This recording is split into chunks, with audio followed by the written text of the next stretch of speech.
sheet आहे sheet tyre असं तो विषय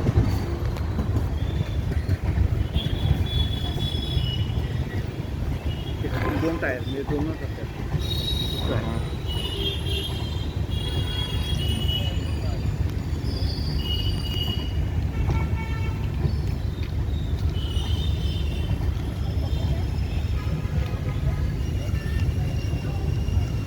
लांब थोडं काय प्रथम EC1 आहे पाठीमाग असतं डबा हे EC1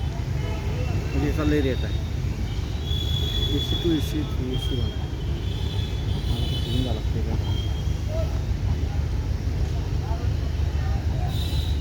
ते प्लॅटफॉर्म वाढवलं वाटतं हे सेकंड क्लास मला हे जनरल सेकंड क्लास जनरल आहे कसं जावं अवघड झालं चुकवलं बंद केलं तिने या बंद केलं चुकीचं आलं वा अहो बंद केलं बाप्पा चला पाठीमाग